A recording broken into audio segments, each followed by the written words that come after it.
नमस्कार दोस्तों, स्वागत है आपका आज के मुख्य समाचारों की वीडियो में। जी हां दोस्तों, यहां पर आपको देखने को मिलेगी सुबह से लेकर शाम तक की सारी के सारी बड़ी खबरें मुख्य समाचार ब्रेकिंग न्यूज अपडेट के रूप में। तो दोस्तों, आपसे रिक्वेस्ट है इस वीडियो को ज़्यादा से ज़्यादा लाइक और शेयर करें। तो दोस्तों, जान लेते हैं आज की पहली बड़ी खबर। पश्चिम बंगाल में प्रधानमंत्री नरेंद्र मोदी की जगह वैक्सीनेशन सर्टिफिकेट पर अब दिखेगी सीएम ममता बनर्जी की तस्वीर। जी हां दोस्तों, प्रधानमंत्री नरेंद्र मोदी और पश्चिम बंगाल की सीएम ममता बनर्जी के बीच टकराव बढ़ता ही जा रहा है। शायद यही कारण है कि वैक्सीनेशन सर्टिफिकेट में पीएम नरेंद्र मोदी की तस्वीर वाली जगह अब ममता बनर्जी ने अपनी फोटो लगवा दी है। आपको बता दें दोस्तों, पश्चिम बंगाल में तीसरे चरण के वैक्सीनेशन कार्यक्रम की शुरुआत हो चुकी है और अब ममता बनर्जी की फोटो वाले वैक्सीन सर्टिफिकेट 18 से 44 वर्ष की उम्र के लोगों को दिए जा रहे हैं। आपको ज्ञात होगा दोस्तों, विधानसभा चुनाव के दौरान भी वैक्सीनेशन के सर्टिफिकेट पर पीएम नरेंद्र मोदी की तस्वीर को लेकर टीएमसी ने चुनाव आयोग से शिकायत की थी। तृणमूल ने आरोप लगाया था कि कोविड-19 टीकाकरण प्रमाण पत्र पर प्रधानमंत्री नरेंद्र मोदी की तस्वीर उन्होंने चुनावी आचार संहिता का उल्लंघन किया है। इतना ही नहीं, ममता बनर्जी केंद्र सरकार की वैक्सीनेशन नीति पर भी सवाल उठा चुकी हैं। इसके बाद दोस्तों, रुक करते हैं अगली खबर का। डेल्टा वेरिएंट के खिलाफ कम एंटीबॉडी बनाता है फाइजर बायोटेक का टीका, स्टडी में हुआ खुलासा। जी हां दोस्तों, कोरोना महामारी में फाइजर बायोटेक टीके को लेकर अहम जानकारी सामने आई है। मेडिकल जर्नल द लैंसेट ने कहा है कि कोरोना वायरस के डेल्टा वेरिएंट के खिलाफ यह टीका कम एंटीबॉडी पैदा करता है। द लैंसेट में प्रकाशित हुई स्टडी के मुताबिक वायरस को पहचानने और उसके खिलाफ लड़ने में सक्षम एंटीबॉडी बढ़ती आयु के साथ कमजोर होती चली जाती है। ऐसे में एंटीबॉडी बनने का लेवल समय के साथ साथ कम होता जाता है। स्टडी में कहा गया है कि कोरोना वायरस के डेल्टा वेरिएंट के खिलाफ फाइजर बायोटेक का टीका उतना प्रभावी नहीं है जितना कहा जा रहा है। कोरोना के पुराने वेरिएंट B117 की तुलना में डेल्टा वेरिएंट के खिलाफ यह टीका कम एंटीबॉडी बना रहा है। स्टडी के मुताबिक इसकी केवल एक डोज देने से एंटीबॉडी कम बनती है। इसके बाद दोस्तों, जान लेते हैं अगली खबर। महाराष्ट्र में ब्लैक फंगस के इलाज का खर्चा तय। अब तक 5,763 मामलों में 476 लोगों की हुई मौत। जी हां दोस्तों, महाराष्ट्र सरकार ने शुक्रवार को राज्य के निजी अस्पतालों में म्यूकरमाइकोसिस के रोगियों के उपचार को लेकर शुल्क की सीमा तय कर दी है। राज्य में ऐसे मामलों की आधिकारिक संख्या 5,000 से अधिक हो गई है। राज्य के स्वास्थ्य विभाग ने इस आशय की एक अधिसूचना जारी की है, जिसमें बम्बई पब्लिक ट्रस्ट अधिनियम 1950 के तहत पंजीकृत सभी धर्मार्थ अस्पतालों को म्यूकरमाइसिस रोगियों का इलाज करते समय इस शुल्क सीमा का पालन करने के लिए कहा गया है। इसमें कहा गया है कि राज्य सरकार ने म्यूकरमाइकोसिस या ब्लैक फंगस के उपचार के लिए 28 प्रकार की सर्जरी चिन्हित की है। अधिसूचना में कहा गया है कि तीसरे चरण के शहरों में सर्जरी का न्यूनतम शुल्क लगभग 6,000 रुपए तय किया गया है और यह क्षेत्र व इलाज की जटिलता के आधार पर 1 लाख रुपए तक बढ़ सकता है। अधिसूचना में क्षेत्र और उपचार के प्रकार के अनुसार शुल्क का उल्लेख किया गया है। महाराष्ट्र के स्वास्थ्य विभाग के पीआरओ के मुताबिक राज्य में ब्लैक फंगस के 5,763 मामले सामने आए हैं, जबकि 4,076 लोगों की इस महामारी से मौत हो चुकी है। इसके बाद दोस्तों, रुक करते हैं अगली खबर का। केंद्रीय शिक्षा मंत्रालय ने बनाई 12 सदस्यीय कमेटी, 10 दिनों में तैयार करेगी रिजल्ट के मानक। जी हां दोस्तों, सीबीएसई के 12वीं के रिजल्ट का मानक तैयार करने के लिए केंद्रीय शिक्षा मंत्रालय ने 12 सदस्यीय कमेटी बनाई है। इस कमेटी को अगले 10 दिनों के भीतर मानक तैयार करके रिपोर्ट देने के निर्देश दिए गए हैं। सूत्रों के मुताबिक मंत्रालय की ओर से गठित इस कमेटी में शिक्षा मंत्रालय के संयुक्त सचिव विपिन कुमार भी शामिल हैं। इस कमेटी की पहली मीटिंग शनिवार को हो सकती है। इसके बाद कमेटी के लोग एजुकेशन एक्सपर्ट से सलाह करके अपनी रिपोर्ट तैयार करेंगे, जिसे बाद में मंत्रालय को सौंपा जाएगा। उस रिपोर्ट के अध्ययन के आधार पर मंत्रालय रिजल्ट तैयार करने को अपनी मंजूरी देगा। आपको बता दें दोस्तों, देश भर में कोरोना महामारी के प्रकोप को देखते हुए केंद्र सरकार ने 1 जून को सीबीएसई के 12वीं की परीक्षा रद्द करने की घोषणा कर दी थी। इससे पहले 10वीं की बोर्ड परीक्षा भी रद्द की जा चुकी है। 10वीं के छात्रों का रिजल्ट तैयार करने के लिए प्रत्येक स्कूल में 5 सदस्यीय शिक्षकों की टीम का गठन किया गया है। ये टीमें स्टूडेंट्स के इंटरनल असेसमेंट को आधार बनाकर उनके रिजल्ट तैयार करेंगी, लेकिन यही फॉर्मूला 12वीं के लिए भी होगा, यह कहना मुश्किल है। इसके बाद दोस्तों, रुक करते हैं अगली खबर का। इस साल 2 सरकारी बैंकों का होगा निजीकरण, नीति आयोग ने सौंपी अपनी फाइनल रिपोर्ट। जी हां दोस्तों, इस साल जिन सरकारी बैंकों का निजीकरण किया जाना है उनकी लिस्ट तैयार हो चुकी है। सरकार के थिंक टैंक नीति आयोग ने उन सरकारी बैंकों के नामों की फाइनल लिस्ट विनिवेश संबंधी सचिवों की कोर समिति को सौंप दी है। नीति आयोग को सार्वजनिक क्षेत्र के 2 बैंकों और एक बीमा कंपनी का नाम चुनने की जिम्मेदारी सौंपी गई है जिनका निजीकरण किया जाना है, जिसका ऐलान वित्त वर्ष 2021-22 के बजट में किया गया था। आपको बता दें दोस्तों, वित्त मंत्री निर्मला सीतारमण ने इस साल फरवरी में पेश किए गए आम बजट भाषण में कहा था कि चालू वित्त वर्ष में सार्वजनिक क्षेत्र के 2 बैंक और एक जनरल इंश्योरेंस कंपनी का निजीकरण किया जाएगा। इसके लिए बैंकों के नाम का चयन करने की जिम्मेदारी नीति आयोग को दी थी। इसके बाद दोस्तों जान लेते हैं अगली खबर। जूही चावला की 5G टेक्नोलॉजी के खिलाफ याचिका को दिल्ली हाई कोर्ट ने किया खारिज, लगाया 20 लाख रुपए का जुर्माना। जी हां दोस्तों, बॉलीवुड एक्ट्रेस जूही चावला की ओर से 5G तकनीक के खिलाफ याचिका को दिल्ली हाई कोर्ट ने खारिज कर दिया है। शुक्रवार को अपना फैसला सुनाते हुए अदालत ने एक्ट्रेस पर 20 लाख रुपए का जुर्माना भी लगाया है। साथ ही हाई कोर्ट का लिंक शेयर करने पर भी फटकार लगाई है। जस्टिस JR मीधा की पीठ ने कहा कि पूरी याचिका लीगल एडवाइस पर आधारित थी जिसमें कोई तथ्य नहीं रखे गए। याचिकाकर्ता ने पब्लिसिटी के लिए अदालत का कीमती वक्त बर्बाद किया। यह इसी बात से जाहिर होता है कि उन्होंने कोर्ट की कार्यवाही का वीडियो लिंक अपने फैंस के साथ शेयर किया। अदालत की कार्यवाही के दुरुपयोग के लिए जूही चावला पर जुर्माना लगाया गया। इसके बाद दोस्तों जान लेते हैं अगली बड़ी खबर। ऑक्सीजन की कमी से हुई मौतों पर 5 लाख के मुआवजे का ऐलान। केजरीवाल सरकार ने LG को अप्रूवल के लिए भेजी फाइल। जी हां दोस्तों, दिल्ली में कोरोना संक्रमण की दूसरी लहर के दौरान अस्पतालों में ऑक्सीजन की कमी से हुई मौत पर अब दिल्ली सरकार ने 5 लाख रुपए का मुआवजा देने का फैसला किया है। इसे लेकर सरकार ने 4 सदस्यीय कमेटी का गठन भी किया है जो कि इस तरह के मामलों की जांच करेगी। इस फैसले से संबंधित फाइल को अब उपराज्यपाल की मंजूरी के लिए भी भेज दिया गया है। बताया जा रहा है कि उपराज्यपाल की मंजूरी के बाद यह कमेटी अपना काम शुरू कर देगी। दिल्ली के उप मुख्यमंत्री मनीष सिसोदिया ने जानकारी देते हुए कहा है कि कोरोना की दूसरी लहर के दौरान जब दिल्ली ऑक्सीजन की कमी से जूझ रही थी उस समय कुछ लोगों का ऑक्सीजन की कमी से निधन हुआ। दिल्ली सरकार ने इसे गंभीरता से लिया है और 4 सदस्यीय एक टीम का गठन किया है। मेडिकल एक्सपर्ट्स की यह टीम सप्ताह में 2 बार ऑक्सीजन की कमी से निधन पर आए हर एक क्लेम की जांच करेगी, जिसके बाद प्रत्येक पीड़ित परिवार को 5 लाख रुपए की सहायता राशि दी जाएगी। इसके बाद दोस्तों रुक करते हैं अगली खबर का। स्वास्थ्य मंत्रालय की चेतावनी, अभी कोरोना पर दी गई ढिलाई तो बिगड़ सकते हैं हालात। जी हां दोस्तों, देश में कोरोना के नए मामले आने की दर में कमी देखी जा रही है। केंद्रीय स्वास्थ्य मंत्रालय के मुताबिक पिछले 50 दिनों में कोरोना के एक्टिव मामलों में कमी आई है। 10 मई को एक्टिव मामलों की संख्या 37 लाख थी जो अब घटकर 16.35 लाख रह गई है, यानी कि 5.73% मामले एक्टिव हैं। आंकड़ों के अनुसार अब तक मामलों में 68% की कमी आई है। स्वास्थ्य मंत्रालय के संयुक्त सचिव लव अग्रवाल ने बताया कि मौजूदा समय में 257 जिले हैं जहां पर 100 से अधिक कोरोना के मामले दर्ज किए जा रहे हैं।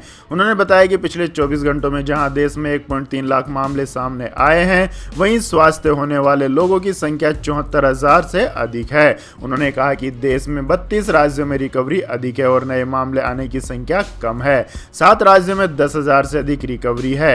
वहीं केंद्रीय स्वास्थ्य मंत्रालय ने आगाह किया है कि कोरोना को लेकर अगर ढिलाई बढ़ती गई तो हालात बिगड़ सकते हैं। मंत्रालय ने कहा है कि अगर कोरोना के अनुरूप व्यवहार, कंटेनमेंट मानकों का या फिर टीका देने की रफ्तार में अगर कमी आई या फिर किसी तरह की ढिलाई बढ़ती गई तो हालात फिर बिगड़ सकते हैं। इसके बाद दोस्तों जान लेते हैं अगली खबर। सख्त हुई सरकार, 3 दिन के अंदर कम होगी ऑक्सीजन कंसंट्रेटर की कीमतें।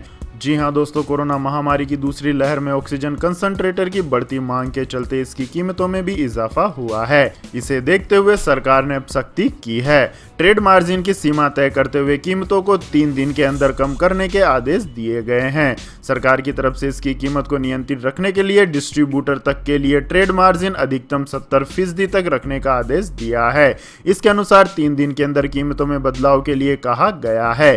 कारखानों से डिस्ट्रीब्यूटर तक पहुंचने में कीमत का जो अंतर होता है उसे ट्रेड मार्जिन कहा जाता है। कारखाने से डिस्ट्रीब्यूटर तक पहुंचने में जो चेन होती है उसकी वजह से ऑक्सीजन कंसंट्रेटर की कीमत ग्राहक तक पहुंचते पहुंचते बढ़ जाती है। इसके बाद दोस्तों जान लेते हैं अगली बड़ी खबर। लेकिन दोस्तों अगली खबर जानने से पहले आप लोगों से गुजारिश है कि इस वीडियो में दिखाई गई खबरें अगर आपको पसंद आई हो तो इस वीडियो को लाइक करें, शेयर करें और हमारे चैनल को सब्सक्राइब करें। तो दोस्तों जान लेते हैं अगली खबर। मेड इन इंडिया से बढ़ेगी इंडियन नेवी की ताकत, 6 सबमरीन के लिए 43,000 करोड़ के डिफेंस प्रस्ताव को मंजूरी। जी हाँ दोस्तों, रक्षा मंत्रालय ने अपनी समुद्री ताकत को बढ़ाने के मकसद से भारतीय नौसेना के लिए 6 एडवांस सबमरीन के निर्माण के लिए मंजूरी दे दी है, जिसकी लागत करीब 43,000 करोड़ रुपए होगी। रक्षा मंत्री राजनाथ सिंह की अगुवाई में शुक्रवार को हुई एक बैठक में इस प्रोजेक्ट को मंजूरी दी गई। चीन के बढ़ते नौसैनिक कौशल के साथ अंतर को कम करने के लिए भारत ने यह निर्णय लिया है। P-75 इंडिया नाम के मेक इन इंडिया प्रोजेक्ट के तहत भारतीय नौसेना को 6 एडवांस सबमरीन मिलेगी जो डीजल इलेक्ट्रिक बेस्ड होगी। इसके बाद दोस्तों जान लेते हैं अगली खबर। रामदेव बाबा ने किया भविष्य के प्लान का खुलासा, पतंजलि योगपीठ बनाएगा एलोपैथी मेडिकल कॉलेज। जी हाँ दोस्तों, एलोपैथी को लेकर दिए गए अपने बयानों से विवाद में घिरे योग गुरु स्वामी रामदेव ने भविष्य के प्लान का खुलासा किया है और बताया है कि जल्दी वे देश में एलोपैथी मेडिकल कॉलेज का निर्माण करेंगे।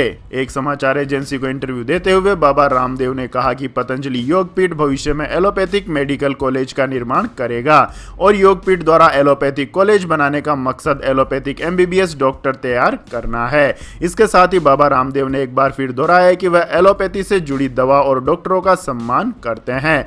एलोपैथी पर अपनी विवादास्पद टिप्पणी को स्पष्ट करते हुए उन्होंने कहा है कि यह उनका आधिकारिक बयान नहीं था और इस मुद्दे को बढ़ा चढ़ाकर पेश किया गया था। इसके बाद दोस्तों रुक करते हैं अगली खबर का। चीन में उइगर मुस्लिमों पर अत्याचार की सुनवाई के लिए पीपुल्स ट्रिब्यूनल खोल रहा है कच्चा चिट्ठा। जी हां दोस्तों, उइगर मुसलमानों पर चीन के अत्याचार की सुनवाई करने के लिए लंदन में पीपुल्स ट्रिब्यूनल स्थापित किया गया है। इस ट्रिब्यूनल में अत्याचारों पर गवाही देने के लिए कई पीड़ित आ रहे हैं और वे यातना शिविरों के बारे में जानकारी दे रहे हैं। ट्रिब्यूनल के चेयरपर्सन जेफरी नाइस ने बताया कि 4 दिनों की सुनवाई में 3 दर्जन से अधिक गवाह आ चुके हैं। इन सभी ने चीनी अधिकारियों के खिलाफ गंभीर आरोप लगाए हैं। ट्रिब्यूनल को न तो ब्रिटिश सरकार का समर्थन है और न ही चीन का। इसे दंडित करने का भी कोई अधिकार नहीं है, लेकिन आयोजकों का कहना है कि सार्वजनिक रूप से सुनवाई में गवाहों के सबूत अंतर्राष्ट्रीय कार्यवाही के लिए संस्थाओं को मजबूर करेंगे।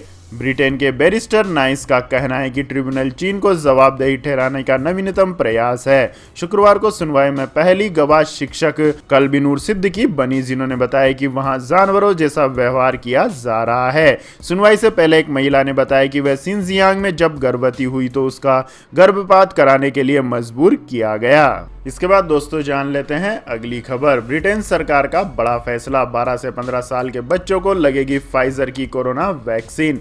जी हाँ दोस्तों, कोरोना की तीसरी लहर से बच्चों को बचाने के लिए ब्रिटेन की सरकार ने बड़ा ऐलान किया है। इसके मुताबिक अब 12 से 15 साल के बच्चों को फाइजर की वैक्सीन लगाई जा सकेगी।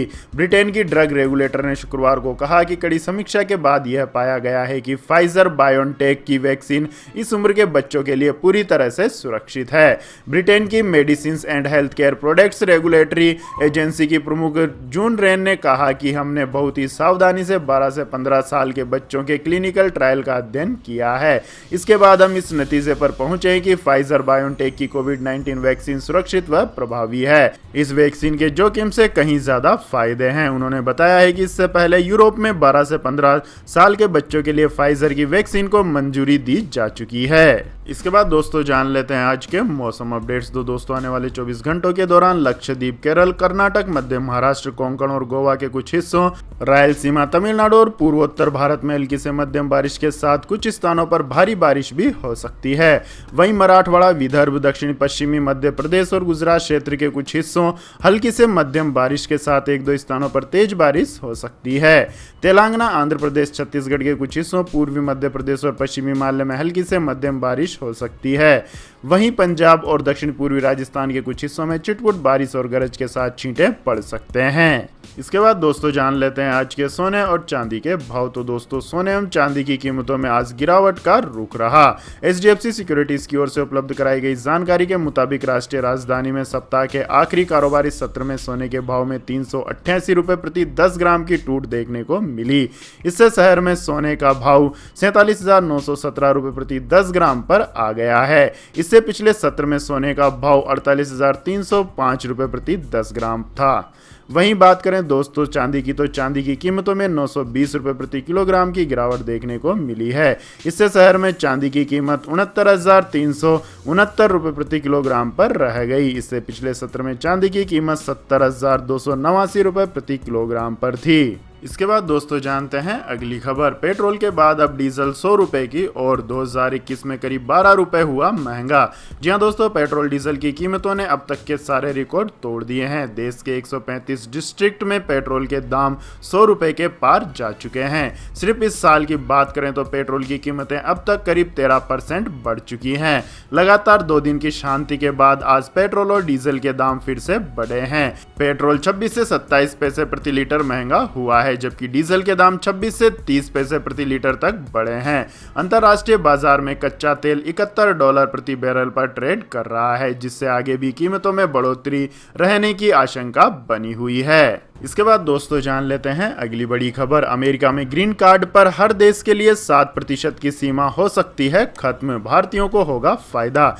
जी हां दोस्तों, अमेरिका की प्रतिनिधि सभा के दोनों दलों ने हर देश को दिए जाने वाले रोजगार पर आधारित ग्रीन कार्ड की सीमा हटाने के लिए संयुक्त रूप से एक विधेयक पेश किया है। कांग्रेस सदस्य जोएल लोफग्रेन और जॉन कुर्टिस ने यह विधेयक पेश किया है। इसे भारतीय आईटी पेशेवरों को फायदा होने की संभावना है, जो लंबे वक्त से ग्रीन कार्ड मिलने का इंतजार कर रहे हैं। Equal access to green card for legal employment कानून 2021 को पहले सीनेट में पारित करने की जरूरत है, जिसके बाद वह राष्ट्रपति के हस्ताक्षर के लिए व्हाइट हाउस में भेजा जाएगा।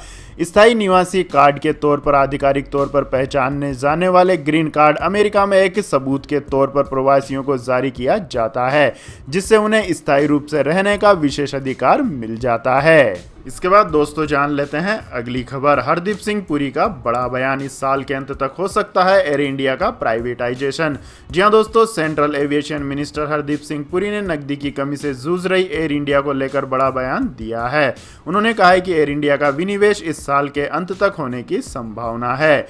हरदीप सिंह पुरी ने कहा है कि कोरोना महामारी की दूसरी लहर के कारण एयर इंडिया के विनिवेश प्रक्रिया में देरी हुई है। सूत्रों से मिली खबर के अनुसार हरदीप सिंह पुरी ने कहा है कि एयर इंडिया का विनिवेश हो रहा है, महामारी के कारण इसमें कुछ समय लगेगा। मैं आपको आश्वस्त करना चाहता हूं कि एयर इंडिया का विनिवेश इस साल होगा। इससे पहले 27 मार्च 2021 को हरदीप सिंह पुरी ने कहा था कि मई के आखिर या जून में एयर इंडिया को एक निजी कंपनी के तहत लाया जाएगा। एविएशन मिनिस्टर ने यह भी कहा था कि जब भी डिसइन्वेस्टमेंट प्रोसेस शुरू होगा, एयर इंडिया के कर्मचारियों के हितों की रक्षा की जाएगी। इसके बाद दोस्तों जान लेते हैं अगली खबर। अफगानिस्तान में अपना प्रभाव बढ़ाने में जुटा चीन, अफगान और पाक विदेश मंत्रियों के साथ बैठक। जी हां दोस्तों, अमेरिका और उसके सहयोगियों द्वारा सैन्य बलों की वापसी के बीच चीन अफगानिस्तान में अपना प्रभाव बढ़ाने के प्रयासों में जुट गया है। इसने अफगानिस्तान के साथ सुरक्षा और आर्थिक सहयोग बढ़ाने का अनुरोध किया है। सिन्हुआ समाचार एजेंसी के अनुसार चीन, अफगानिस्तान और पाकिस्तान के विदेश मंत्रियों की गुरुवार को वीडियो कॉन्फ्रेंसिंग के जरिए बैठक हुई। इस बैठक में अमेरिकी सैनिकों की वापसी व्यवस्था तरीके से होने को लेकर सहमति बनी है। इस दौरान इन तीनों देशों में इस बात पर सहमति बनी है कि अफगानिस्तान से विदेशी सैनिकों की वापसी जिम्मेदार और व्यवस्थित तरीके से होनी चाहिए, ताकि सुरक्षा की स्थिति पर इसका प्रतिकूल असर ना पड़े और आतंकवादियों को वापसी का मौका ना मिले। तो यह थी दोस्तों आज की सभी महत्वपूर्ण बड़ी खबरें। और दोस्तों बारी आती है आज के माइंड क्विज क्वेश्चन की, जिसका जवाब देकर आप बन सकते हैं एक शानदार उपहार के विजेता। तो दोस्तों आज का सवाल है, जय जवान जय किसान का नारा किस नेता ने दिया था? जी हाँ दोस्तों, अगर आपको इस सवाल का जवाब आता है तो तुरंत कमेंट सेक्शन में लिख दीजिए और इस वीडियो को लाइक करके बेल आइकन का बटन भी दबा लें। धन्यवाद। जय हिंद, जय भारत, वंदे मातरम।